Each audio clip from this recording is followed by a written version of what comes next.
Karen Property story time. Fix the hot tub or else. I used to work for a large hotel chain at the front desk for a short time in college. I saw my fair share of entitled people, since many of them always wanted a free upgrade. On the particular day of this story, our hot tub was broken due to having an imbalance of chlorine. If you've never tried to get chemicals right in a hot tub, it's a nightmare. We had an automated system that could never do it quite right, and I was constantly babysitting it. So at around 1 p.m., a mom and her son, who had to be no older than 8, walked to the front desk. Check-in is normally at 3 p.m., so she was very early. She strolls up to the counter and immediately sees the hot tub out of commission sign, and I could quickly see the scowl on her face.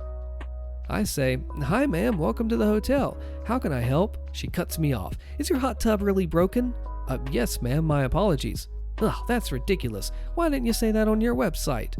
"I'm sorry ma'am, it just broke today and we normally don't post it online." "Will it be fixed tomorrow? This is for my son's birthday party and you've already ruined it."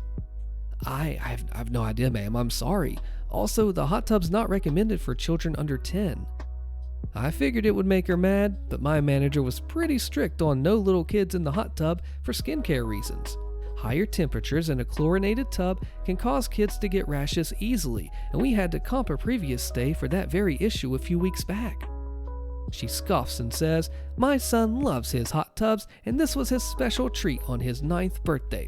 So, fix the hot tub or else I will need to leave." I'm sorry ma'am, if you choose to leave, please let me know so I can cancel your room. "Actually, since I'm a rewards member, maybe you could make up for this with a free upgrade." "Please hand me your license and credit card for incidentals."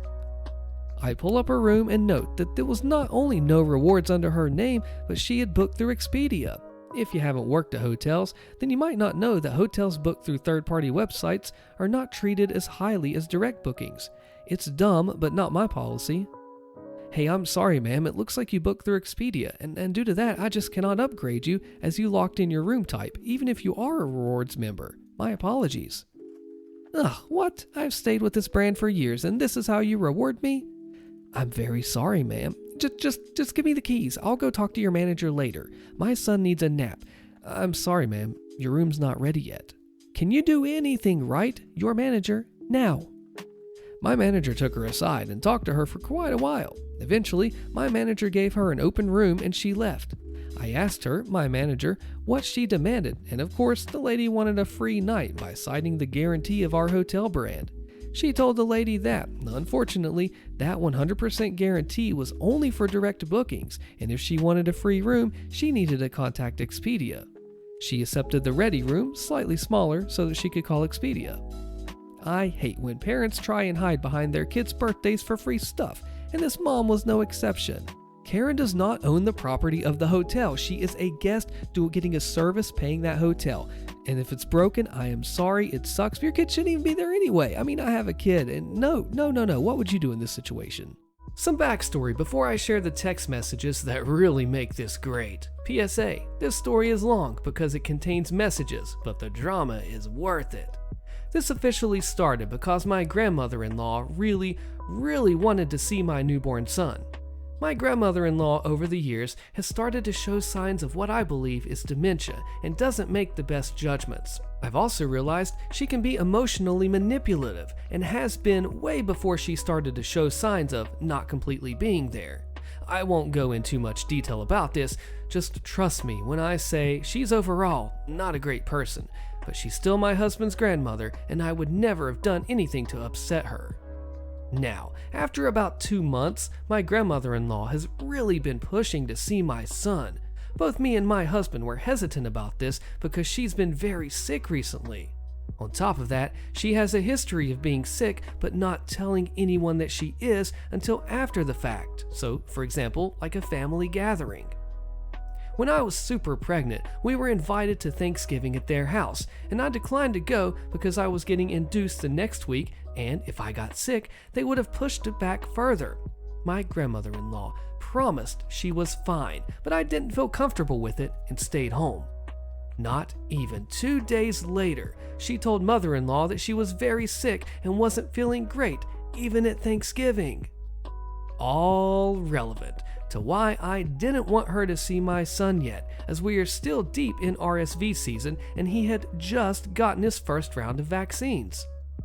However, much pushing and guilt tripping from both her, mother-in-law, and sister-in-law, we decided that she could meet our son at our house. Just a little detail, we live with my grandmother and she helps me so much with my son. Honestly, the most amazing woman ever.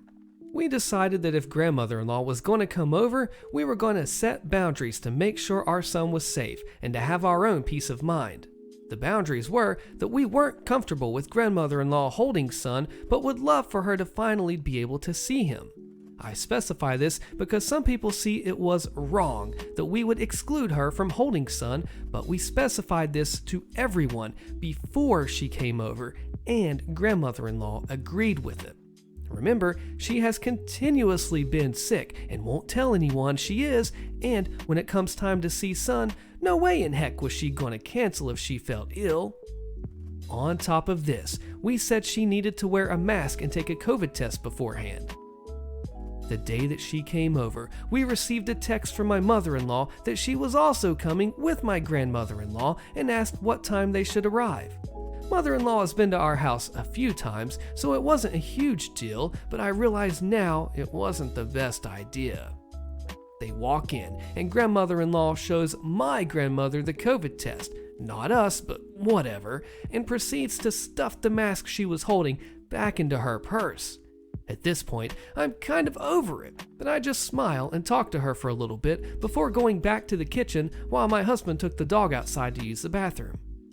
When I was out of hearing range, or so she thought, she asked my grandmother to hold son. My grandmother turned to me in the kitchen and repeated the question, and I simply stated, "Would you mind asking husband when he gets back?" I figured, since it's husband's grandmother-in-law, it would be a lot gentler if he let her down. Instead, grandmother-in-law started crying, no actual tears, and exclaimed, "Why does no one like me?" Remember what I said about being emotionally manipulative? Yeah, I was uncomfortable. My grandmother was uncomfortable. Our poor other dog in the kitchen with me was uncomfortable. I excused myself to go start laundry after checking with my grandmother she was okay holding son for another minute before my husband came back in. Immediately when I left the room, again, my mistake, my mother-in-law walks over, takes my son from my grandmother, and puts him on my grandmother-in-law's lap. Before this, son was smiling and laughing while my grandmother held him, but faced him toward grandmother-in-law. My son lost it and started screaming. My husband walks in at this point, sees son on grandmother-in-law's lap, and immediately grabbed him from grandmother-in-law and went into the kitchen.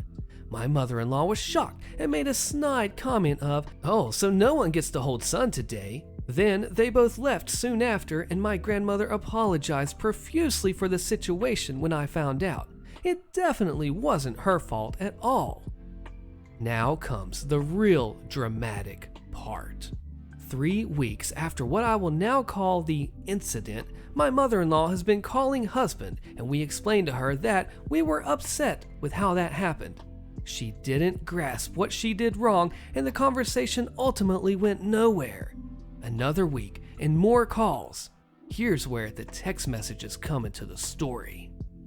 Husband to mother-in-law said, "Hey, I want you to know I'm not ignoring you, but I'm still not over what happened. We want you to be a part of ours and son's life, but because of the boundaries you broke, we don't feel comfortable having you over for a while."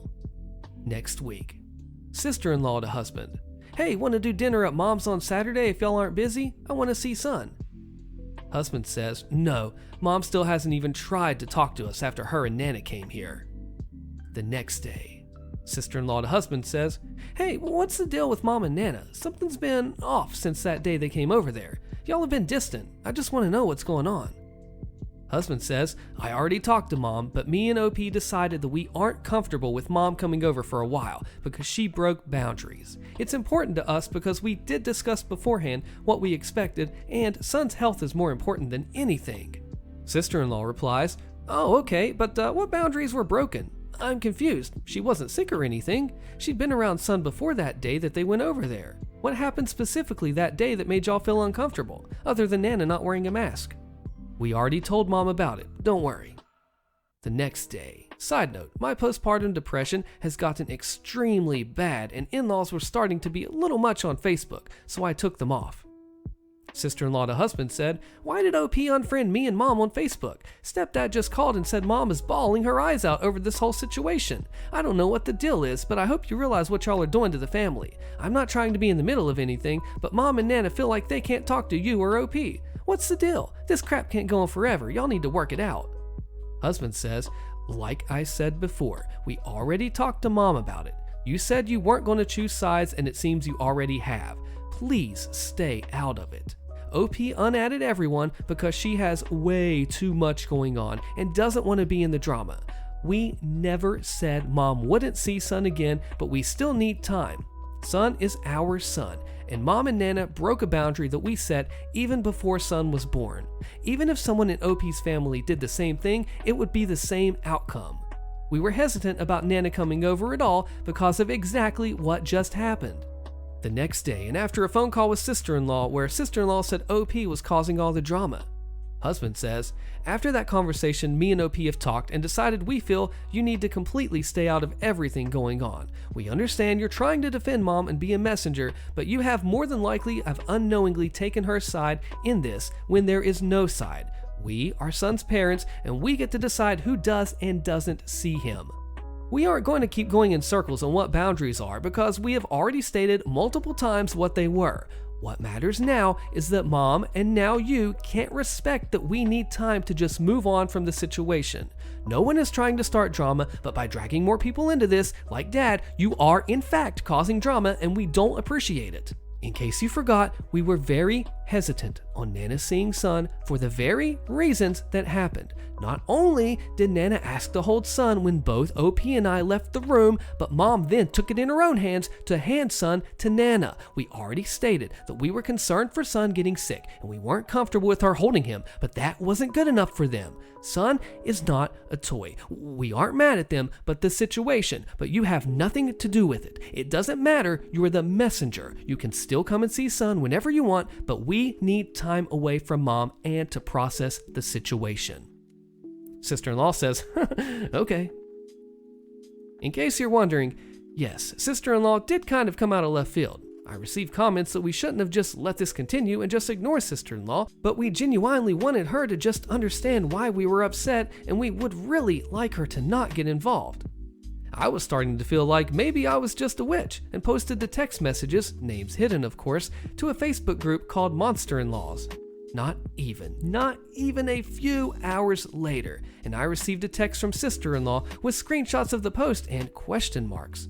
I have no freaking clue how she found the post as she is blocked on my Facebook, but she did. I felt very, very uncomfortable with her just happening upon my post, or if someone on a group of thousands of people recognized the story and sent it to sister-in-law. Really not a huge fan of that. When I ignored her text, she sent the screenshots to my husband. Here's what followed.